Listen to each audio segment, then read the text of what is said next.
Welcome to UKR podcast. Thank you ভাই, thank you. খুব ভালো লাগছে ফার্স্ট অফ অল, আর আমি অনেকটাই এক্সাইটেড কারণ কি বেসিক্যালি যখন আমি ট্রামলানে মেনলি ভিডিওগুলো দেখা থেকে তোমাকে চিনি, সত্যি কথা বলতে গেলে, তো ওখানে যখন ভিডিওগুলো দেখছিলাম যে ভিডিওগুলোর মধ্যে যে ইমোশন অ্যাড হচ্ছে, তো সিনেমাটোগ্রাফি মেন আমার যা মনে হয় যে সোল তো ওটাই, সাউন্ড না থাকলে কোনো ইমোশন তো প্রপারলি আসবে না। তো তোমার যে এই সাউন্ডের যে জার্নিটা, এটা শুরু কোথা থেকে হলো হঠাৎ করে? মানে সিনেমার পেছনের সাউন্ডটা না আলাদা মিউজিক করা, মানে এমনি মিউজিক বলো বা সাউন্ড ডিজাইনিং বলো, এই দিকে যে তুমি এগোতে চাও নিজের কেরিয়ার নিয়ে, এটা তুমি কখন এক্সপ্লোর করলে? কারণ কি ইন জেনারেল তো মানুষের মাথায় এই জিনিসটা ফার্স্টেই আসে না, আমি ইঞ্জিনিয়ার ডাক্তার হবো না ভাই, আমি সিঙ্গার হবো বা আমি সাউন্ড ডিজাইনার হবো। দেখ, মা গান করতো ছোটবেলা থেকে, এবারে আমার ওইভাবে গানে আসা, মানে সারেগামা পাধানিসা শেখা সবার হয় না একটা কারোর কাছে, আমার মায়ের কাছে শেখা।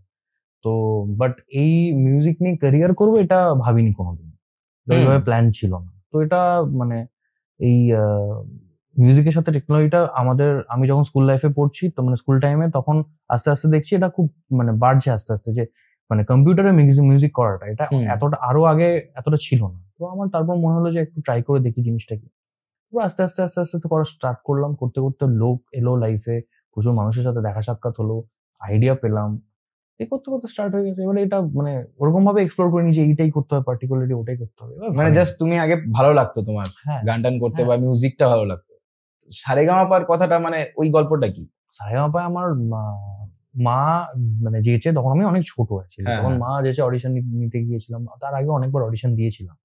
এবারে অডিশন দিতে গিয়ে সেবারে ফাইনাল হলাম, মানে সিলেক্ট হলাম, দিয়ে ছিলাম 40 দিন 45 দিন মতো ছিলাম আমরা। অডিশনে মানে যাওয়ার আগে কি করতে লাগে? মানে মেল করতে ওই টিভিতে দেখাতো না তখন, মেল, ফোন করুন এই নাম্বারে, ফোন করুন এই নাম্বারে, এখানে অডিশন হচ্ছে, এখানে চলে আসুন, ওরকম ভাবেই হয়। হ্যাঁ। আচ্ছা, মানে স্ক্রিপ্টেড থাকে না? মানে আফটার মানে সিলেকশন স্ক্রিপ্টেড থাকে, যখন টেলিকাস্ট হচ্ছে তখন স্ক্রিপ্টেড থাকে। আচ্ছা, কিছুটা অডিশন আগে অবধি নন স্ক্রিপ্টেড থাকে। হ্যাঁ, অডিশনে তো ওরা কি করে স্ক্রিপ্ট করবে? আচ্ছা, প্রায় মানে 1000-1500 ছেলেপুলে আসছে। না, অনেকে বলে যে অডিশনের সময় যদি তোমার কিছু পেইনফুল স্টোরি না থাকে বা কিছু মশলা না দিতে পারো। দেখ, আমি জানি না এটা আমি পার্সোনালি জানি না, বাট আমি ওইভাবে দেইনি। আমার 4-5টা রাউন্ড হয়েছিল অডিশনে, 4-5 বার অডিশন। সেটাই বলো একবার, কিরকম এক্সপেরিয়েন্স? ফার্স্ট টাইম অডিশন দিলাম, ফার্স্ট রাউন্ডে সিলেক্ট হলাম, দেন তারপর আবার ডাকলো অডিশনে, সেকেন্ড রাউন্ড হলো, তারপর ওই দিনই আবার থার্ড এন্ড ফোর্থ রাউন্ড হলো। তো ওই দিনই ওরা ফিল্টার আউট করে যে আমার ধর এই কলকাতা লোকেশন থেকে আমার 100 জন লাগবে, কন্টেস্টেন্ট লাগবে, তো তারা 100 জনকে নিয়ে দিল, তার মধ্যে আমিও ছিলাম। তারপর আমাদের গ্রুমিং হলো, তারপর মানে তোর 1-1.5 মাস বাদে ওরা ডেট দিল কি এখানে আপনাদের সব জামা কাপড় প্যাক করে নিয়ে পাঠিয়ে দিন ছেলেকে, এখানে থাকতে হবে 40 দিন মতো। আমরা 40 দিন ছিলাম ওখানে ভবানী। শোটা 40 দিনে শুট হয়? না, 40 দিন শুধু গ্রুমিং হতো। 40 দিন গ্রুমিং আর ট্রেনিং দেওয়া হতো, যে কি করতে হবে, কিভাবে হতে হবে, রেওয়াজ করানো। গিয়েছিলে 40 দিন? হ্যাঁ, আমি 40 দিন ছিলাম ওখানে। কিরকম ট্রেনিং, মানে কিরকম ট্রেনিং দিতে হবে? ডিসিপ্লিনে আনবে ফার্স্টে, দেন তারপর তোকে গানের রেওয়াজ করাবে, কিভাবে ট্রেনিং, মানে কিভাবে লাইটস এর সামনে গান টান করা, একটুখানি প্র্যাকটিস করাবে, সেটা খুব শেষের দিকে, মানে 40 ডেজ এর মধ্যে লাস্ট 10 ডেজ হতো মানে পারফরমেন্সের দিকটা ছিল, তার আগে ছিল তোর নিজেকে গ্রুমিং করা। আচ্ছা, মানে ওই পার্সোনালিটি ডেভেলপমেন্টের মতো বলতে পারি, মানে ক্যামেরার সামনে কিংবা কথা বলবে বা পিআর কিংবা হ্যান্ডেল করবে, ওগুলো। বাচ্চা তো তখন অত ডিটেলে কেউ বুঝতে পারতো না, কি হেসে গাইতে হবে, গানটাকে এইভাবে বলতে হবে, মাইক কিভাবে ধরতে হবে। তারপরে ওই গ্রুমিং এর পরে স্টেজে পরে শুরু হলো, শুটিং শুরু হলো। আচ্ছা, শুটিং এবারে পর এপিসোড শুরু হলো। এবার আস্তে আস্তে মানে ওরা কি করে, একদিনে ধর 4-5টা এপিসোড শুট করে। যখন একদিনে একটা এপিসোড দেখবি, ওরকম একদিনে 4-5টা এপিসোড শুট হয়ে যায়। 4-5টা টোটাল এপিসোড একদিনই হয়ে যায়? হ্যাঁ। আচ্ছা, মানে একজনকে মোটামুটি অনেক কটা গান তোমার না মানে রেডি করে রাখতে হয়। 100 জনের, রাইট? এবার 100 জনের টিম ভাগ করা আছে, 5 জন করে। এবারে 5 জন করে টিমে ভাগ করে দিল, তুই একদিনে মানে 5টা টিমের 4টে এপিসোড একদিনে শুট হয়ে গেল। আচ্ছা, 5টা টিমের 4টে এপিসোড একসাথে টেনে দিল। সবার একটা করেই হলো, সবাই একটা করে গান গাইতে পারলো। আচ্ছা, বুঝতে পারলাম। এরকম ভাবেই হয় জিনিসটা। তো এই যে তারপর তুমি বলো কি বলছিলে? তারপর তো ওই তো তোর শুট হয়ে যাওয়ার পর ওরা তোর মার্কস দেবে, মার্কস দেওয়ার পর তো পারফরমেন্স কেমন হলো এই দেবে, তো সেই অনুযায়ী বিচার হবে কে থাকবে কে থাকবে না, পরের এপিসোডে কে গাইবে কি থাকবে না। তারপর এলিমিনেশন হলো। আমি তো ফার্স্ট কি 2টো ছিলাম, এলিমিনেট হয়ে গেছি। তারপর আচ্ছা, এটার মধ্যে কি কিছু স্ক্রিপ্টিং থাকে? এলিমিনেশন বলো বা এবারে এটা অনেকে বলে অনেকে করে, আমি মানে আমি বলছি যে রিয়েলিটি শো এর ট্রুথটা কি হয় মেইনলি? দেখ, রিয়েলিটি শোতে ট্রুথ বলতে আমি 2010-এ গেছিলাম, আমি লাইভ গান গেয়েছিলাম, লাইভ আমার সাথে মানে ইনস্ট্রুমেন্ট বেজেছিল। আমি কোনো রেকর্ডেড কিছুতে লিপসিঙ্ক করিনি। আচ্ছা, আমি লাইভ গেছিলাম, প্রপার হয় আমাদের সময় প্রপার হতো। আচ্ছা, এখন কি হয় সেটা তুমি অবভিয়াসলি আমি জানি না এক্স্যাক্ট। আমাদের সময় ওটা হতো, কারণ আমাকে দুবার আমাকে বলেছিল মানে শুট হওয়ার আগে মানে লাইভ যাওয়ার আগে একবার রিহার্সাল করতে, আমরা রিহার্সাল করেছিলাম, দেন আমরা লাইভ গেছিলাম। আচ্ছা, জাস্ট রিহার্সালটা তুমি পাও? হ্যাঁ, রিহার্সাল তার আগেও অনেক রিহার্সাল ছিল। আচ্ছা, অন ক্যামেরা রিঅ্যাকশন একবার হয়, তারপরে মেইনটা শুট হয়। আচ্ছা আচ্ছা আচ্ছা, বুঝতে পারলাম। তো তোমার কি মানে সারেগামা পর থেকেই, সারেগামা যাওয়ার পর থেকেই এই ট্রাম লাইনের শুরুটা কবে থেকে হলো? না না, সারেগামা গেছি আমি তখন 2010। তারপরে লাইফ কি চেঞ্জ হয় মানে টিভিতে যাওয়ার পরে? হ্যাঁ, স্কুলে তুই ফেমাস হয়ে গেছিস, তাই না? স্কুলে সবাই এসে তো মানে তোকে বলছে ভাই ভাই এই হয়েছে সেই হয়েছে। কি এক্সপেরিয়েন্স কি ছিল, মানে কিছু মনে হচ্ছে লাইফ চেঞ্জ হয়ে গেছে, ভাই আমি একটু ফেমাস হয়ে গেছি, এবার কিছু চেঞ্জ আসছে জীবনে? ভালো লাগবে তো, দেখ অবভিয়াসলি না, তুই পাড়ায় বেরোচ্ছিস, তোকে কেউ পাত্তাই দিত না 4 দিন আগে, তোকে সবাই বলছে আরে ভাই ক্যা বাত, তো ভালো লাগবে না খারাপ লাগবে? সে তো ঠিক, সেটাই লাগতো আর কি। তখন ছোট, তখন ফেমাস হওয়া কি পয়সা কি এত কিছু তো বুঝতাম না। হ্যাঁ, তখন ছোট, রাইট? এখন মানে এখন যদি ফেমাস হয় এখন তো বুঝতে পারবো কি ফেমটাকে কাজে লাগাতে হবে পয়সার জন্য, মনিটাইজ করা, রাইট? এখন তো তখন তো ওটা ছিল না, সেটাই, তখন তো কিছু অপশন নেই করার। তো তখন তুমি কি ভাবলে যে এরপরে কি করবো? এরপর তখন তারপরে লাইভ শোজ আসা শুরু হলো। Live show? আচ্ছা, তুমি ওখানে লাইভ শোতে গান, কনসার্টে বেসিক্যালি বলছো, তাই? হ্যাঁ, মানে লাইভ যেটা করে আর কি, লাইভ স্টেজ যেটা। তো তারপর ফোন এলো, তো আমি অত ইন্টারেস্টেড ছিলাম না লাইভ শোতে গান করার, তো আমি 2-3টে করেছিলাম, তারপর করিনি। আচ্ছা, তুমি 2-3টে লাইভ শো করেছো, তারপর করিনি। আমার লাইভ শো অ্যাকচুয়ালি, আমার লাইভ শোতে মানে সাউন্ড নিয়ে খুব প্রবলেম হতো, মানে খুব উল্টো পাল্টা সাউন্ড আসতো, ব্যালেন্স হতো না জিনিসটা, তার জন্য আমি করাই বন্ধ করে দিয়েছি। পরে ঠিক স্যাটিসফ্যাকশন পেলে না, এক্স্যাক্টলি, তো ওই জন্য তুমি ওই জায়গা থেকে বেরিয়ে গেছো। ইভেন এখনো আমাকে অনেকে বলতো লাইভ করিস না কেন, মানে ওই স্যাটিসফ্যাকশনটার জন্য অ্যাকচুয়ালি মানে অনেকটা টাকা লাগে। সে তো ঠিক, রাইট? একটা অ্যামাউন্ট অফ মানি লাগে, যেটা যাতে তুই মানে ছেলেগুলোদেরকে পেমেন্ট করতে পারবি। একটা লাইভ সাউন্ড মানে মিক্সিং ইঞ্জিনিয়ার লাগবে, তো প্রপার সাউন্ড লাগবে, তো প্রপার প্লেয়ার্স লাগবে, তাদের পেমেন্ট তো আমরা যে বাজেট পাবো সেই বাজেটে দিতে পারবো না। তো এই যে বাজেটের কথা থেকে একটা জিনিস মাথায় এলো, যে মিউজিকে লোকজন বলে এটা তো একটা আর্ট ফর্ম, তো যে কোনো আর্ট ফর্মেই তোমার ইনস্ট্যান্ট মানি তো হয় না। তো তুমি যখন এটাতে এগোচ্ছিলে, তোমার তখন বয়স কত ছিল? মোটামুটি 20-21 বছর ছিল যখন? মাধ্যমিকের আগে থেকে স্টার্ট করি আমি। আচ্ছা, তা তোমার মোটামুটি স্ট্রাগল কোন ফেজটা বলতে পারো তুমি, যদি বলো এই ক্যারিয়ারে তোমার? কোনো ফেজ নেই স্ট্রাগল, কোনো ফেজ ছিল? জীবন স্ট্রাগল আমার। ও সারা জীবনই স্ট্রাগল? আচ্ছা, স্ট্রাগলের কোনো ফেজ নেই। ফেজ বলতে পারি শেখার ফেজ। শিখছিলাম তখন, স্টার্ট করেছি তখন তো কিছুই জানতাম না, মানে প্রফেশনাল মিউজিক বানানোর সম্বন্ধে কিছুই জানতাম না, তখন বিগিনার। স্টার্ট করেছি 2014 হবে, 14 থেকে আজকে 24, মানে এখনো আমার মনে হচ্ছে ভাই মানে আর ঠিক করে শিখিনি, আরো শিখতে হবে। শেখার ব্যাপারটা তো গেল, এবার যদি তুমি পয়সা করি দিক থেকে বলো। পয়সা করি তখনও কামাতাম, এখনো কামাচ্ছি। অ্যাজ ইন জেনারেল ধরো যারা তোমার জুনিয়র বেসিক্যালি, ঠিক আছে, ধরো তোমার কেউ দেখছে যারা তোমাকে অ্যাসপায়ার করে, ঠিক আছে, যারা তোমার কাছ থেকে ইন্সপায়ার হয়, ঠিক আছে, তো তাদেরকে তুমি কি বলো যে পয়সা করি কি আছে, করা যেতে পারে? ডিপেন্ড করছে তোর নিজের ওপর, তুই কতটা করতে পারবি। আমি তো তাকে সামনে থেকে দেখে বলতে পারবো না যে সে কতটা পারবে, তার ফিউচার তো আমি দেখতে পাচ্ছি না না। রাইট? এবার সে যদি কাজ ভালো করে, মানে ইটস লাইক কেউ আঁকে ভালো, এবার আঁকা তো অনেকে ভালো আঁকে, তুই কাকে ডিফাইন করবি কে বেস্ট আঁকছে? সে তো ঠিক, পার্সপেক্টিভের উপর ডিপেন্ড করে। এক্স্যাক্টলি, মিউজিকটাও এরকমই, পার্সপেক্টিভের উপর ডিপেন্ড করে। মানে এমন অনেক গান আছে আমার যেটা আমার ভালো লাগে, অডিয়েন্সের ভালো লাগে না, কানেক্ট করতে পারে না ফর সাম রিজন। কেন মানে আমিও বুঝতে পারবো না সেটা। সেটাই, ফিল্ম মেকারও তাই। আজকে সুইচ সরকারের কালকে আমি একটা ইন্টারভিউ দেখছিলাম আনফিল্টার বাই সমিতিশের। আচ্ছা আচ্ছা, উনিও একই কথা বললেন যে আমি অনেক সিনেমা এরকম বানিয়েছি যে লোকে কানেক্ট করতে পারেনি, তারা রিজেক্ট করে দিয়েছে জিনিসটাকে, কিন্তু তার নিজের মনে হচ্ছে যে সেটা ভালো হয়েছে, সে নিজে স্যাটিসফাইড ছিল। এবারে এটার উপর তো ডিপেন্ড করছে মানি, রাইট? ঠিক ঠিক, কাজটা পপুলার হলে তো মানিটা ও আর্ন করে নিয়ে আসবে, স্ক্রিন টাইম না পেলে। এবারে সেটাকে তুই কি করে বোঝাবি? এবারে আমার বক্তব্য হচ্ছে যে এই মিউজিকে যারা আসে তারা মানির জন্য আসে না, ওটাই ফার্স্ট পয়েন্ট। তারা মানির জন্য আসে না, ইমপ্রুভ করার জন্য না না, তারা ভালোবাসায় আসে, তারা পাগল উন্মাদ, তারাই এই প্রফেশনে আসবে। তারা একটা মানুষ যে ডিসিপ্লিন লাইফে, একটা মানুষ যে প্রচন্ড পরিমাণে মানে নিজের লাইফটাকে পুরো সর্টেড করে নিয়েছে, সে খুব একটা যে ভালো মিউজিক করতে পারে আমার তা বলে মনে হয় না।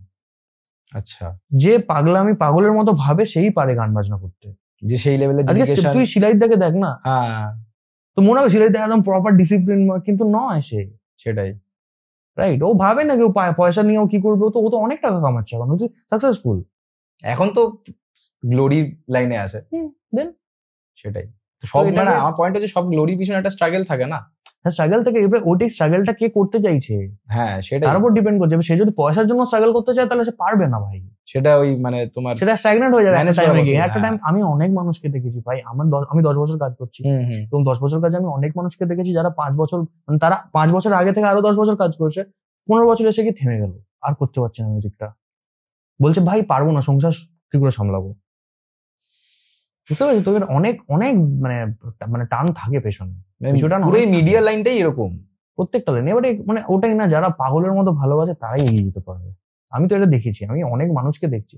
আজকে প্রীতম চক্রবর্তীর কোন ইন্টারভিউ, খুব রেয়ার ইন্টারভিউ আছে, তুই দেখবি ভালো করে, মানে ওরা একই কথা, ফ্যামিলিকে সময় দিতে পারে না হয়তো সেইভাবে, নাহলে এই এত বড় মানে এত বড় একটা জায়গা বানাতে পারবি নিজে?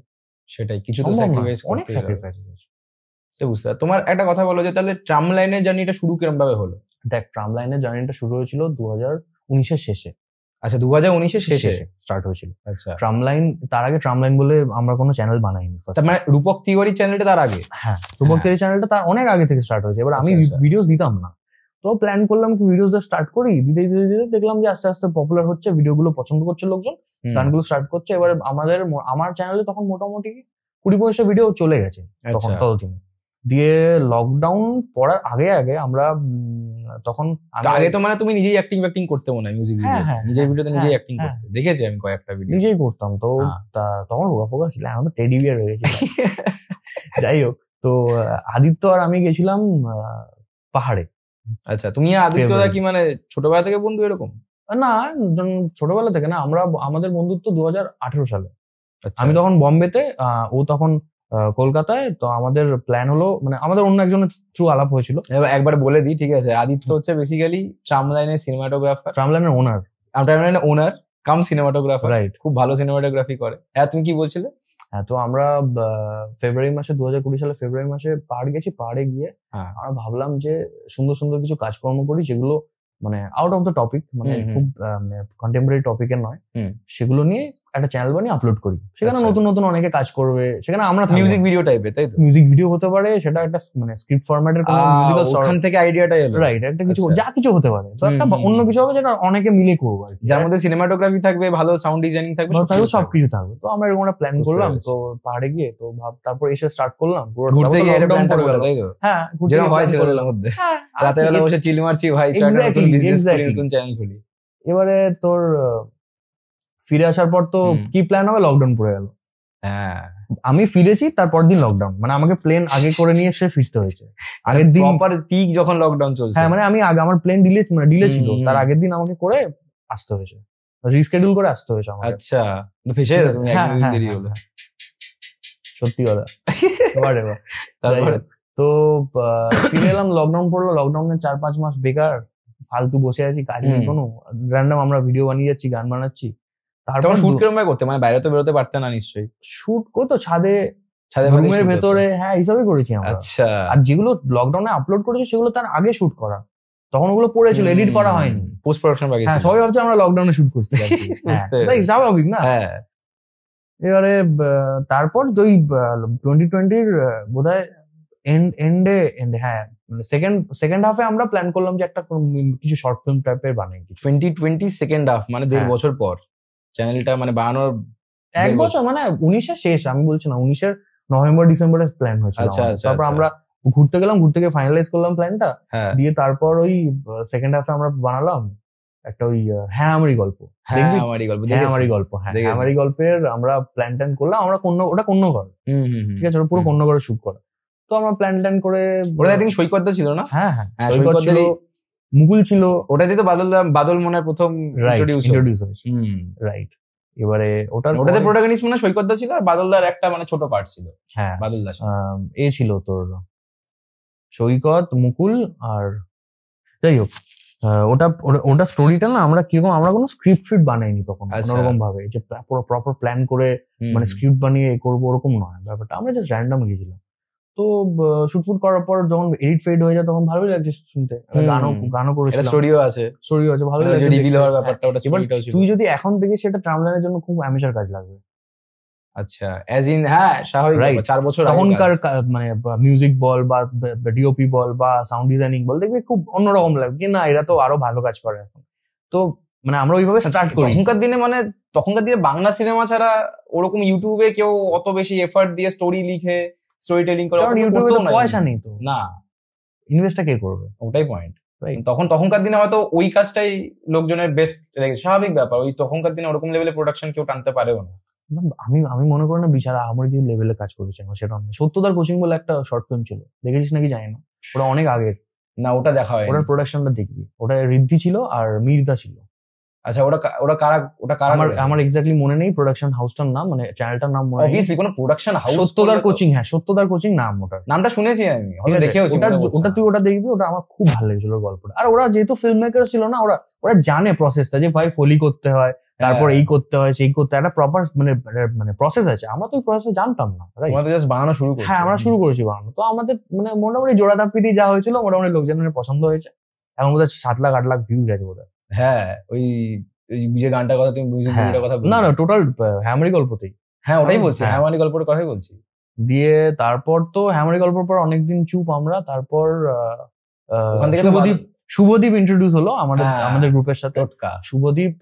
শুভদীপ প্ল্যান করলো, শুভদীপকে বলা হয়েছিল যে দেখ বাদল দাস ক্যারেক্টারটা একটা ভালো, বেশ এটা বেশি পছন্দ করেছে লোকে, ইন্টারেস্টিং। হ্যাঁ এই ক্যারেক্টারটাকে আমরা রাখবো, যে বাদল মানে প্ল্যানটা, এক্সিটটা খুব সার্টেন ছিল না, হঠাৎ করে এক্স্যাক্টলি এবারে ওটাকে নিয়ে তারপর বানানো হয় পুরো বাদল দাস।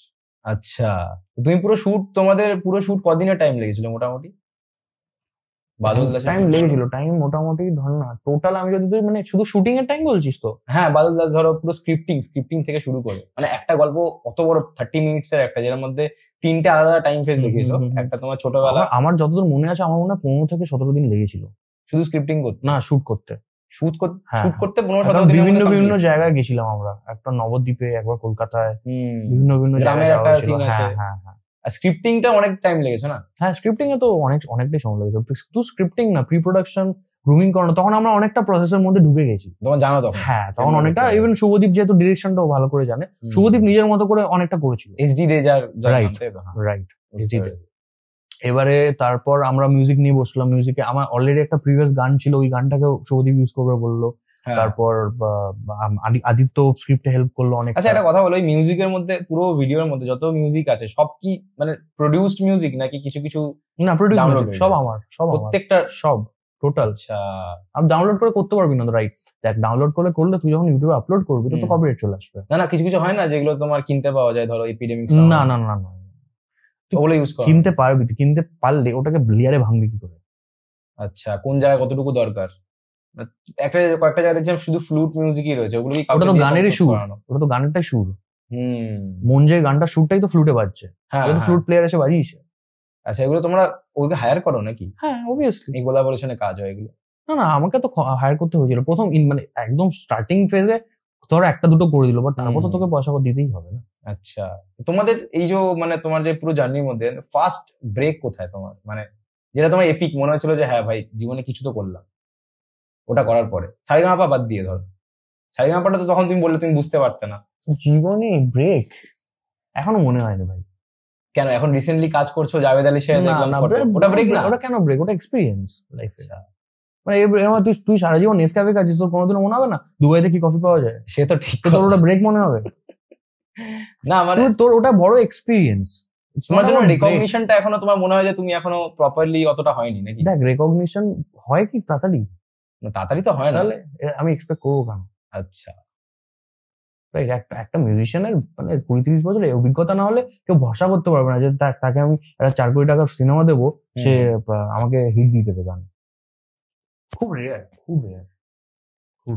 হয় না, ওই অভিজ্ঞতাটা লাগে। তো তোমার মোটামুটি এই লাইনে তো হয়ে গেল মোটামুটি 8 বছর। হ্যাঁ তো এই যে এটা জাভেদ আলীর সাথে যে গানটা করলে, এই কোনো সিনেমার জন্য গান ছিল না? কোনো না, ইন্ডিপেন্ডেন্ট সং। আচ্ছা তোমার এক্সপিরিয়েন্স কেমন ছিল কাজ করে? আমার এক্সপিরিয়েন্স অবভিয়াসলি আমি যদি তোমার জায়গায় থাকতাম খুব নার্ভাস লাগতো, যে নার্ভাস ছিলাম। আমার সবচেয়ে মজার বিষয় যেটা, যে আমার কম্পোজিশন অনেকে গাইয়েছি আমার কম্পোজিশন অনেকে গাইয়েছি, মানে আমার সুর বারিশদা লিখেছে, বারিশ যে ভালোবাসার মৌসুম লিখেছে। আচ্ছা তো বারিশদার সাথে আমার প্রথম কাজ, বারিশদা লিখেছে, আর গানটা বাংলায়। বাংলার গান? আচ্ছা বাংলার গান, দুজনেই বাংলায় গেছে, ইরফান আর জাভেদ আলী দুজনেই বাংলায় গেছে। আচ্ছা তুমি মেইনলি হচ্ছে তোমার তোমার সাউন্ড ডিজাইনিং এ ছিলে?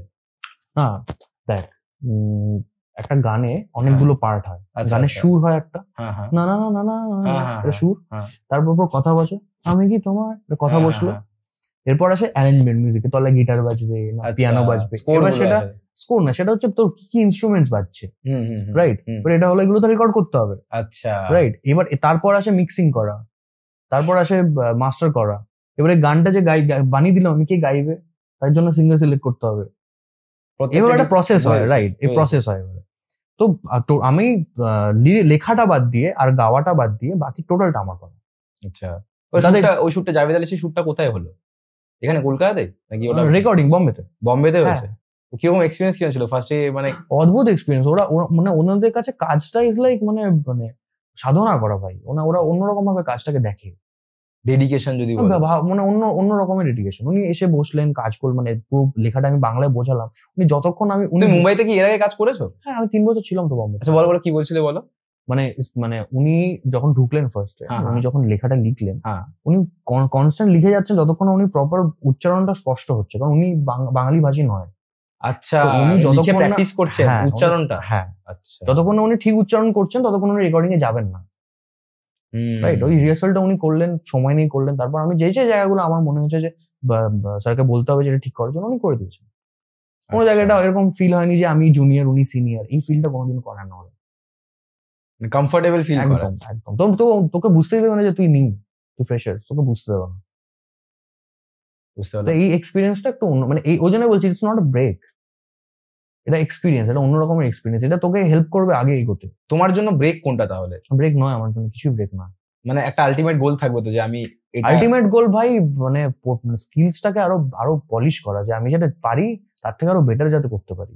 আচ্ছা, হ্যাঁ, বরং আমার ভিডিওতে অনেক কমেন্ট আসতো মাঝে কি রূপক এক ধরনের সাউন্ড বানায়, একটু একই ধরনের ধাঁচের গান ওর। এবার আমি আরো অনেক ধরনের ধাঁচের গান বানিয়েছি, কিছু হয়নি। মানে যেটা লোকজন বলতো সেটাই শুনে যাচ্ছি। এবার বলতে আমি কি করবো, কিছু করার নেই, ওটাই তো পয়েন্ট, যে পাবলিক যেটা খাবে ওটা খাওয়াতে। হ্যাঁ, এবারে আমি যেগুলো পছন্দ করে সেই ধরনের তো বানানোর চেষ্টা করি। হ্যাঁ, এবারে ওগুলোকে আরো বেটার বানাতে হবে, কোনো খুঁত থাকলে হবে না। সেটাই, মানে এটা পারফেকশনের দিকে যেতে, যত মানে এক্সপেরিয়েন্স বাড়ছে তত তুমি পারফেক্ট হওয়ার চেষ্টা করছো, যতটা যাওয়া যায়।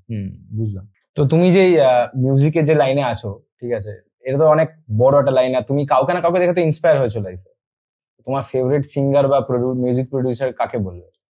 সিঙ্গার তো ভাই সোনু নিগম ছিল, একদম। সোনু, আমার ফেসবুকের ফার্স্ট ডিপিটাও সোনু নিগমের। আচ্ছা, মানে তুমি ছোটবেলা থেকে সোনু নিগমের ফ্যান? একদম 100%। এবারে মিউজিক প্রোডাকশনে খুব যে মানে বিশাল কেউ আসে ইন্ডিয়াতে আমার মানে বাংলায় কারোর থেকে? সব বিদেশ। আচ্ছা, ওক ফিল্ডার বলে একজন আছে, যাকে রিসেন্টলি অ্যাপল ফিচার করলো। কি নাম? Oak Fielder. আচ্ছা, ওক ফিল্ডার উনি তোর রিসেন্টলি তোর অ্যাপেলের কয়েকটা অ্যাডে দেখতে পাবি ওনাকে। তো সোনু নিগম আর অরিজিৎ সিং এর মধ্যে কাকে বেটার লাগে? দুজনের আলাদা টোন। আচ্ছা, মানে ইটস লাইক মানে সোনি নিকন, দুটোই ভালো, দুটোর পারপাসটা আলাদা। মানে এরকম মানে কম্পারিজন করা যাবে না, দুজনকে কম্পারিজন করা যাবে না। একটা কথা বলো, সোনু নিগম বলেছিল কথাটা যে এখন অটোটিউন যেটা এসছে, এটা এসে যে মিউজিক ইন্ডাস্ট্রি যে অ্যাকচুয়াল যে লেভেলটা ডিফারেন্স ক্রিয়েট করতো, যে একটা ভালো মিউজিশিয়ান মানে একটা ভালো সিঙ্গার একটা খারাপ সিঙ্গার মধ্যে ডিফারেন্সিয়েট যেটা করতো, ওটা একদম কমিয়ে দিয়েছে অটোটিউন এসে। তোমার কি মনে হয় এটা কি অ্যাকচুয়ালি হচ্ছে, এটার জন্য এফেক্ট হচ্ছে ইন্ডাস্ট্রিতে? না, অটোটিউন সম্বন্ধে লোকে জানে না রে, প্রবলেমটা হচ্ছে এটা। একটা আমি তোরা তো ক্যামেরার জিনিসপত্র জানিস মোটামুটি, বুঝিস? হ্যাঁ, মানে ইটস লাইক একটা ফুটেজকে তো রেক 6709 এ কনভার্ট করতেই হবে। হ্যাঁ, তাছাড়া তো তুই ফুটেজটাকে র ইউজ করতে পারবি না, করতে হবে তো। তো তার মানে কি ফুটেজটা বাজে তোলা হয়েছে? তা তো নয়। মানে অটোটিউনটা একটা গানে ইউজ করতে, কিছু গানে ইউজ করতেই হবে, নাহলে 440 সাথে মেলাতে পারবো না আমরা। প্রোগ্রামিং মানে মিউজিক অ্যারেঞ্জমেন্টের সাথে আমার ভোকালটাকে মেলাতে পারবো না, আমার ভোকালটা একটু আলাদা যাচ্ছে, গ্লু করবে না। বুঝলাম, হালকা হলেও দিতে হবে। বুঝেছি। কারণ এখন তো অনেক ইলেকট্রনিক সাউন্ড বেশি, এখন তো সবাই লাইভ বাজায় না সব গানে। সব গানে তো কেউ ভায়োলিন বাজাচ্ছে না, সব গানে তো কেউ বাঁশি বাজাচ্ছে না, সবই পোস্ট প্রসেসিং হচ্ছে। পোস্ট প্রসেসিং এর সাথে যদি আমাকে মানে ন্যাচারাল টিম্বারটা মেলাতে হয়, আমাকে অটোটিউন ইউজ করতেই হবে। আচ্ছা, যাতে সেটা তার সাথে শেপড হয়। হ্যাঁ, খুব বেশি ইউজ করে দিলে ভোজপুরি হয়ে যাবে, পুরো বেশি ইউজ করে দিলে ভোজপুরি হয়ে যাবে। ওই একটা ব্যালেন্স আছে না, আমরা সামথিং, তুই যদি খুব ডবল কালার করে দিস কেমন হয় জিনিসটা, এটা ফুটে যায়। তুই ভোজপুরি কেন বললে? হ্যাঁ, মানে ভোজপুরিতে সবচেয়ে বেশি অটোটিউন ইউজ হয়। আচ্ছা, রাইট। মানে ভোজপুরি গানগুলো যখন তুই শুনবি দেখবি না কেমন একটা রোবট গায়ে মনে হয়, ওটা অটোটিউনের জন্যই হয় অ্যাকচুয়ালি। এবার লোকে কি ভাবে যে অটোটিউন মানে কি অটোমেটিক টিউন করা যাচ্ছে, রাইট? হ্যাঁ, এটা বেসিক, এর ওপরেও হয় প্রো, হয় এর প্রো হচ্ছে মেলোডাইন, এটা ধরে করতে হয়। এই সলমান খান গান গাইছে, শাহরুখ খান গান গাইছে, দেবদা গান গাইছে, এদের কি শুধু অটোটিউনে হয়ে যাবে? অটোটিউন এদের এদের মানে পিচ গুলোকে ঠিক করে জাজ করতে পারে না, এদের হাতে ধরে করতে হয়। আচ্ছা, ওটা ম্যানুয়ালি করতে লাগে। একদমই তাই। সেটা লোকে জানে না, তাই বলে যে না সবাই অটোটিউন ইউজ করছে। আরে অটোটিউন একটা টুল, ওটা একটা ইউজ করতেই হয়। এটা কোনো বদনাম নয় যে এখন রিলস গুলো দেখেছিস অটোটিউন লেফট দ্য চ্যাট, এটা জানে না বলে এগুলো করছে। এগুলোর কোনো মানে হয় না, এগুলো কোনো মানে হয় না। ইটস আ টুল, এটা লাগবে, এটা এসেনশিয়াল একটা টুল, একদম এসেনশিয়াল টুল একটা, এটা প্রত্যেকটা প্রোডাকশনে লাগবে। ভালো সিঙ্গার ও খারাপ সিঙ্গার সবার লাগে। এটা কাউকে জাজ করে না সে ভালো না খারাপ, এটাই তো প্রবলেম লোকেদের কাছে। ওটাতেই জাজ করছে লোকেদের কাছে যে আর তুমি অটোটিউন ইউজ কিয়া, তুমি গলত সিঙ্গার, তুমি বেকার সিঙ্গার हो। ऐसा नहीं होता। তার মানে জাস্ট একটা লিমিটে ইউজ করলে বা লিমিট হয়, সবাইকে নয় অটোটিউন ইউজ করতে, নয় মেলোডি ইউজ করতেই হয়, এসেনশিয়াল ব্যাপার। আর কিছু ওটাকে না করার কোনো উপায় নেই। এক্স্যাক্টলি, এবার তোকে বললাম না কনভার্ট, তোকে 709 কনভার্ট করতেই হবে ফুটেজ। আগেকার দিনে তো হতো এই জিনিসটা, মানে আগেকার দিনে ইলেকট্রনিক সাউন্ড এত বেশি ছিল না। আচ্ছা, তুমি যদি ওজি সং ভাবো, মান্না দে ফান্নাদের, আরডি বর্মন ধর না তুই, হ্যাঁ হ্যাঁ, আরডি বর্মনের টাইমে এতটা ইলেকট্রনিক সাউন্ডের চলন আসেনি। তখন অনেক কিছু মানে লাইভ হতো, মানে ধর ট্রিপলেটও লাইভ বাজছে, সেতারও লাইভ বাজছে, তবলাও লাইভ বাজছে, তো একটা সিঙ্ক করা হতো। তখন অটোটিউনের প্রয়োজনই পড়তো না। আচ্ছা, বুঝতে পেরেছিস? বুঝতে পারলাম। তখন অডিওর প্রয়োজন পড়তো, এখন সব লাইভ হচ্ছে। এক্স্যাক্টলি, এখন প্রয়োজন পড়ে কারণ এখন সব কম্পিউটারাইজড অডিও, সাউন্ডটা কম্পিউটার থ্রু বের হচ্ছে, মানে বাসে রেকর্ড করে নিয়ে আলাদা করে তারপর ওটার সাথে লেয়ারিং করে বসানো আছে। রাইট, তখন বাঁশিও বাজছে, ভোকাল হচ্ছে, তো একটাই সাউন্ডে আসছে ওটা। হ্যাঁ, বুঝতে পেরেছি। তখন তো কম্পিউটার দিয়ে হচ্ছে না, পুরো শুধু রেকর্ড করছে কম্পিউটার, বাদ বাকি সাউন্ডটা কম্পিউটার বানাচ্ছে না, এখন সাউন্ডটাই কম্পিউটার বানাচ্ছে। বুঝতে পেরেছি। তার জন্য আমাদের অডিও লাগবেই লাগবে। মানে অডিও টিউন ইউজ করলে যে একটা বাজে ক্রিয়েটার বলে, এটা একটা মিথ বেসিক্যালি, পুরো মিথ, বেকার কথাবার্তা। দেখ স্বাভাবিক সাধারণ মানুষ জানবে কি করে জিনিসটা কি? না, অনেকের কি হয় বলতো, যে গান করছে মানে লাইক তোমার যে রেকর্ডের যে গানটা, ওটা শুনতে কিছু ডিফারেন্ট লাগছে, যখন লাইভ অডিয়েন্সের সামনে এসে গান করছে তখন পুরোপুরি ডিফারেন্ট হয়ে যাচ্ছে। লাগবে তো, কারণ ওরা তো লাইভে 440 হার্টজে গাইছে না, হিউম্যান এরার তো হবে, হিউম্যান এরারটা তো ভালো। আগে কেন বুঝতে পারছিস হিউম্যান এরার ভালো? কারণ তুই পেছনের ইনস্ট্রুমেন্টস গুলো দেখছিস, ওখানে প্যাটার্ন বাজছে কিছু কম্পিউটারে। আচ্ছা, তার পার্সপেক্টিভে তো মনে হচ্ছে ভোকালটা একটু বেসুরে লাগছে। বুঝতে পারছিস? কারো কম্প্যারিজনে বুঝবি, খালি গায়ে তো মনে হবে না বেসুরে না সুরে গাইছে। সেটা ঠিক, কি করে বুঝবি? তানপুরা নেই, কোনো কিবোর্ড নেই, কিছু নেই, কি করে বুঝবি যে বেসুরে গাইছে না সুরে গাইছে? যারা সিঙ্গার নয়, মানে যারা মিউজিশিয়ান নয়, অ্যাকচুয়ালি পাবলিক ভাবে কি যে গানে একরকম শুনতে লাগছে, লাইভে এসে সেম গানই গাইছে কিন্তু ডিফারেন্ট শুনতে লাগছে। তার মানে ও কিছু নিজে পারে না, মানে সবই এডিটিং ই করছে। মানে ইটস লাইক সোনি র ফুটেজ বা কোনো ক্যামেরা র ফুটেজ সাথে পাশে কালার গ্রেড করা একটা ফুটেজ, এগুলোকে কম্পারিজন কি করে করবি? বুঝতে পেরেছি, জিনিসটা সেমই, মানে জাস্ট ওটা প্রসেসিং এর ব্যাপার। বুঝতে পারলাম। এবার আরেকটা জিনিস যেটা, সেটা হচ্ছে যে তুমি যে বললে যে মিউজিক প্রোডাকশন এরকম কারোর সাথে কারো কম্পেয়ার করা যায় না। না, মিউজিক মানে গানে। হ্যাঁ, তুমি যখন এই ফিল্ডে নামলে, তোমার নিজের কাউকে কোনদিন কম্পিটিশন লাগেনি যে আমি এর থেকে বেটার করবো বা সামথিং লাইক দ্যাট? হবে না, কম্পিটিশন করে পারবি না করতে, কারণ কম্পিটিশন তাদের সাথেই করা যায় যারা মানে মানে কি করে বোঝাবো জিনিসটা, এটা মানে মিউজিকে না কম্পিটিশন হয় না, প্রত্যেকের একটা আলাদা জোন আছে, প্রত্যেকের আলাদা চিন্তা ভাবনা নিয়ে বাঁচে, তাদের সাথে কম্পিটিশন হবে না। মুভিতে দেখিয়েছিল না যে তোমার মুভির নাম হচ্ছে আশিকি 2 বলে, সবাই তো দেখেছে। ওখানে দেখিয়েছিল যে ড্রিঙ্কিং করতে করতে যে মেন ক্যারেক্টার ছিল তার কি গলার সব বেসিক্যালি যা ভোকাল ছিল সবই মোটামুটি খারাপ হয়ে গেছিল। তো এগুলো কি অ্যাকচুয়ালি এফেক্ট করে, ড্রিঙ্কিং বলো বা স্মোকিং বলো? হ্যাঁ, এফেক্ট করে তো, 100%। সিঙ্গিং এ কতটা এফেক্ট করে? প্রচুর এফেক্ট করে। এফেক্ট করে ইন দ্য সেন্স মানে আলটিমেটলি তো ব্রিদিং এ প্রবলেম হয় না। গান মানে তো মেন ব্রিদিং। যে ব্রিথ বেটার করতে পারবে সে গাইতে ভালো পারবে, মানে ব্রিথ কন্ট্রোল যে ভালো করতে পারবে। আচ্ছা, ব্রিদিং এর সাথে গানের অনেক ভাই মোটাই মেন না গানে। গান মানে এই যে আমি কথা বলছি, আমি যে নিঃশ্বাস নিচ্ছি শুনতে পাচ্ছিস না? গান গাওয়ার সময় নিঃশ্বাস শোনা যায়। আচ্ছা, কেন শোনা যায়? তখন ওটা প্রায়োরিটিতে আসে ব্রিদিংটা। ওই যে সিগারেট খাবে তার তো ব্রিদিং প্রবলেম হবেই। ওই যে অ্যালকোহল নেবে তার কি প্রবলেম হবে? তার পেটের প্রবলেম হবে, লিভারের প্রবলেম হয়। লিভারটা মানে পেটকে তোর ইরিটেট করে রাখছে, ঠিক রাইট? এবারে পেটের প্রবলেম হলে গলার টিম্বারের প্রবলেম আসবে। আচ্ছা, গলার টেক্সচারের প্রবলেম, ওখানে ব্রিদিং এর হয়তো আসবে না, বাট গলার টেক্সচারের প্রবলেম আসবে। বুঝতে পারলাম। মানে বেসিক্যালি তোমার ওই গলা যে তোমার তার যেগুলোকে বলে গলার তার, ওগুলো খারাপ হতে শুরু করে। হ্যাঁ, মানে মোটা হয়ে যায় অনেক সময়। কি হয়, ওই ফাইন ব্যাপারটা থাকে না। আচ্ছা, জাজ করা যায় না। জাজ করা যায় না, ও নিজে বুঝতে পারবে না যে যখন হাই টোনে যাবে তখন গিয়ে প্রবলেম হয়ে যায়। হ্যাঁ, ক্র্যাকস আসতে পারে অনেক সময়। অনেকে তো ইনফেকশন বেরিয়ে আসে কত গলায়।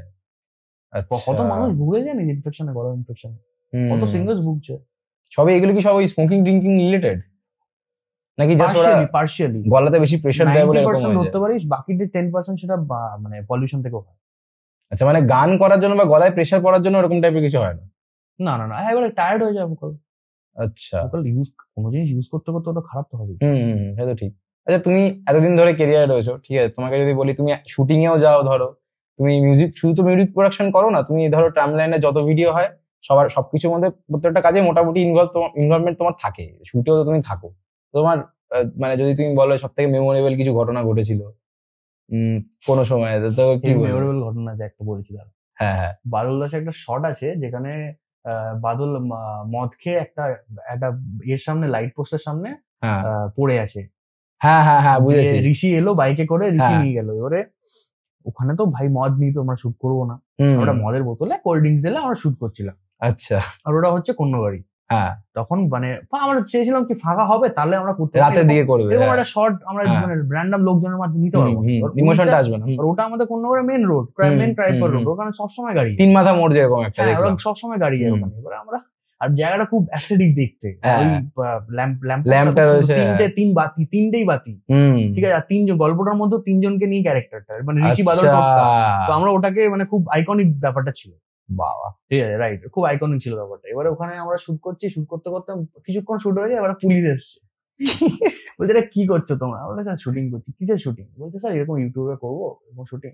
বলছে পারমিশন কোথায়? বলছে স্যার পারমিশন তো নেই। বলছে পারমিশন করিয়ে আনতে হবে, নাহলে শুট করতে দেবে না। এবারে মদের বোতলটা দেখতে পেয়েছেন উনি, ঠিক আছে, নিয়ে শুকে ফুকেছে, ওর নিজে মদ খেয়েছিলেন। আচ্ছা, ওটা আমরা বুঝতে পেরেছি, ঠিক আছে। উনি দেখলেন যে মদ ফদ নেই এতে, ঠিক আছে, তাও হ্যারাসমেন্ট করতে হবে, সেটা করতে হবে। উনি বললেন চলুন পারমিশন বের করে আনবেন, তারপর শুটিং করবে। এবারে সবাই বিজি ওখানে। আমি আর সৌভিক বলে আরেকটা ছেলে ছিল, আমরা দুজনেই মোটামুটি মানে হেল্প করছিলাম, কি এটা এনে দেওয়া, ওটা এনে দেওয়া। আমি সৌভিককে বললাম চল আমরাই যাই, ওরা করতে, আমরা বেরোবো, ওরা শুটিংটা করবে, আমরা আস্তে আস্তে শুটিং শেষ হয়ে যায়। ও আচ্ছা, ততক্ষণ আটকাতে পারবে না। এটা যাতে কোনো উপায় নেই করা, মানে কি বলবো, পারমিশন দিয়ে পুলিশের সামনে দাঁড়িয়ে আছি, ফোন করি, কি কত দূর, মানে গাড়িটা নিয়ে ওখানে বিজি করে দিয়েছি আমরা, যাতে এদিকে পুলিশের সাথে গেছিলে তোমরা? পুলিশের গাড়িতে উঠে গেছি, ও সমেত গেছি ওখানে, চলুন আমাদের, আপনার সবাই চলুন আমাদের সাথে। ওখানে দাঁড়িয়ে পারমিশন, মেন যিনি মেন পুলিশ অফিসার, মানে পুলিশ স্টেশনে চিনি নেই, দাঁড়িয়ে আছে আমরা র্যান্ডম দিয়ে, তারপরে ওই পারমিশন এনে দাঁড়িয়ে থাকলো ওখানে। পারমিশন কিছু নেই, দাঁড়িয়ে আছে ফালতু, ওনারা ভেতরে ঢুকে গল্প করছে, ভুলে গেছে, ওনারাও জানে যে এরা টুকটাক করছে, আর কিছুক্ষণ পর চলে যায়, ওরা খোঁচা মারা, মদ ফদ খেয়েছিল, একটুখানি জাস্ট গিয়ে একটুখানি কাঠি করে দিই, দিয়ে তারপর কি ফোন করলাম, হ্যাঁ হয়ে গেছে, চলে আসো, ব্যাস আমরা টুক করে চলে এলাম। আচ্ছা, ওরা শুট করে নিল ততক্ষণে? আরে কতক্ষণের সিন হবে ওটা, মোটামুটি কত 30 মিনিট লেগেছে, 30 মিনিট থেকে 40 মিনিট লেগেছে। তোমার ক্যামিওর ব্যাপারে তুমি কি বলতে চাও? ভাই ওটা ভুল করে হয়ে গেছে। কেন? আমাকে দেখে মনে হচ্ছে বাবা বিবাহিত পুরুষ, তারা বা এতটুকু বাচ্চা আছে, ওটা নিয়ে কি এমনি র্যান্ডম বলেছিল যে এটা এরকম করতে হবে, কাউকে পাওয়া যাচ্ছে না, তো আমি রেডি ছিলাম করে যাওয়ার। না, তুমি তো অ্যাজ এ সিঙ্গার হিসেবে নিজেকে দেখেছো সবসময়, যখন নিজে প্রথম শুরু করলে, মিউজিক গুলো তো কোথাও না কোথাও ছাড়তে হবে, তো ইউটিউবে ছাড়লে ভিজুয়াল দিতে হবে, তখন যখন তুমি নিজে অ্যাক্টিং করা শুরু করলে, তখন এক্সপিরিয়েন্স কেমন ছিল? খুব মেনটেন থাকতে হয়, this is the problem. Maintain থাকতে হয় বলতে মানে সবকিছু তোকে মেনটেন করে রাখতে হবে, ক্যামেরার সামনে আসতে হবে, এভরিথিং, হেয়ার, তোর লুক, তোর ফ্যাশন, সবকিছু খুব মেনটেন রাখতে হবে, নাহলে ভালো লাগবে না দেখতে, আপ টু দ্য মার্ক হবে না। এবারে আমার পক্ষে মেনটেন করাটা একটু চাপ হয়ে যাচ্ছে ইদানিং। হ্যাঁ, মানে খাওয়া দাওয়া কন্ট্রোল করতে পারছি না, দিয়ে ঘুম টুম ঠিক টাইমে হয় না, এবারে সবকিছু মেনটেন, না তুই মানে ক্যামেরার সামনে ভূত হয়ে আসবে, আমি একটা টেডি বিয়ার হয়ে আছি, আমি এখন ক্যামেরার সামনে মিউজিক ভিডিও করে লোকে হাসবে, রাইট? তো এটাই ফিটনেস, আরো ফিটনেস ফ্রিক হতে হবে, তো সবকিছু সামলে উঠতে সময় লাগবে, রাইট? একাই কাজ করি আমি। না, আমি তো প্রথমে, এখন তো তুমি ছেড়ে দিয়েছো মানে অ্যাক্টিং করা, এখন তো ঢোকো না অত দেখি, মানে প্রথম বলছি, তখন তো নিজেই জোগাড় করতে, এখন যেরকম। আচ্ছা, ভালো কথা যে এই যে মুকুলদা, আদিত্যদা, সবাই যে পুরো টিমটা যে তোমরা বাদলদা যে শুরু করলে, এর আগে মানে তোমার তো স্টোরিটা লিখেছিলে, তারপর তো নিশ্চয়ই সবাইকে অ্যাপ্রোচ করা শুরু করলে, তো কি মানে কি ভেবে কোন রোলে কাকে কিরকম শুট করবো, ওটা কি মানে কি চিন্তা ভাবনা চলছে? কারণ তোমরা তো মেন দুজন তো তোমরা দুজনই মেন, তুমি আদিত্যদা। হ্যাঁ, মুকুল তো অলরেডি ছিল, হ্যাঁ আমার গল্প, হ্যাঁ, মুকুল অলরেডি ছিল, সৈকত অলরেডি ছিল, তো আর সুরজিৎ যে টোটকা, ও মুকুলেরই বন্ধু। তুমি মুকুলকে আগে থেকেই চিনতে নাকি? হ্যাঁ, মানে আমরা লকডাউনে আমরা একসাথে ছিলাম অলমোস্ট, আচ্ছা একসাথে ছিল ও মানে মুকুল একই তখন বাড়িতে? বাঁকুড়ায় ছিল। হ্যাঁ, আমরা তো অফিস ছিল আমাদের একটা অন্য বাড়ি, আমি আর এই একটা অফিস করেছিলাম ওখানে। তো ওখানে পুরো আমাদের পুরো সেটআপটা ছিল। এবারে মুকুল তখন চলে আসে আমাদের ওখানে, তো ওখানে থেকে আমরা সব স্টার্ট করি, প্ল্যান করি কিভাবে কি করবো। তো ওখান থেকে স্টার্ট হয়। ও তোমরা একসাথে থাকতে? আচ্ছা, তো তোমরা যখন লিখছিলে তখন কি একসাথেই ছিল সবাই তিনজনে? মোটামুটি মানে যাতায়াত চলছিল সবারই। আচ্ছা, যখন কাজ আছে সে তখন চলে যাচ্ছে। বুঝতে পেরেছি। ওটা কি মানে তোমরা কি ওখানে মানে তোমাদের কোনো ভাড়া নেওয়া স্টুডিও নাকি তোমার ভাড়া ছিল? ভাড়া ছিল, আচ্ছা বুঝলাম। ওটা একটা অফিস বানিয়ে তোমরা ওখানে সবাই মিলে কাজ করো। এরকম একটা সেটআপ বানিয়েছিলাম যাতে নিজে মানে ইনডোর মিউজিক ভিডিও গুলো টুক করে। তাই একটা কথা বলো, তোমার তো ইউটিউবে মোটামুটি অনেকটাই সাবস্ক্রাইবার গ্রোথ হয়েছিল তখন, তারপরে তার সাথে তুমি অ্যাক্টিং করা ছেড়ে দাও, তোমার মনে হয় না যে করলে হয়তো কন্টিনিউ করলে বেটার হতো? করবো, থোড়ি ছেড়ে দিয়েছি, এখন তো লিরিক্যাল চলছে। আচ্ছা, অ্যাক্টিং করবে এরপরেও? ভাই দেখ কি হয়, তোকে মানে তুই যদি ইউটিউব করতে যাস তোকে মানে খুব মানে দিনে অনেকটা সময় দিতে হবে তোকে, রাইট? এবারে আমার তো মেন প্রফেশনটা মিউজিক প্রোডাকশন করা, মিক্সিং মাস্টারিং করা। এবারে এটা তো আমার মেন প্রফেশন, রাইট? ওটাকে ম্যানেজ করে ইউটিউবটা করাটাই স্টাফ, রাইট? আচ্ছা, এবারে ওর জন্য একটু টাইম দিচ্ছি। প্রফেশন আর ইউটিউবের মধ্যে একটুখানি প্রবলেম চলে আসে। হ্যাঁ, এবারে কি মানে যারা ফুল টাইম ইউটিউবার তাদের জন্য অনেকটা ইজি যে তারা সারাদিন ইউটিউবটা নিয়েই করছে, রাইট? বাট আমি করতে পারবো না, কারণ আমার অনেক ক্লায়েন্ট আছে যারা আমার উপর ভরসা করে কাজ করে। এবার আমি তো তাদেরকে মানে বিট্রে করতে পারি না আননেসেসারি। ঠিক, আমাদের তাদের কাজটাও করতে হবে, সাথে ইউটিউবটাও করতে হবে, তো দুটো একটা ব্যালেন্স করে চলতে লাগে। তো এখন সময় দিতে পারছি না বলে এখন। আর তারপর এখন এমনি তো একটা সিচুয়েশন চলছে, একটা ভিডিও দেওয়ার মতো সিচুয়েশন নয়। সে তো ঠিকই, একটা গান কেউ শুনবে না, কেন শুনবে একটা গান? মানে বড় কোনো প্রোডাকশন হাউসে না হলে সেই কেন, বা কোনো আইটেম ডান্সার বলো বা কোনো বড় হিরো না থাকলে সেই গানটা কেন শুনবে?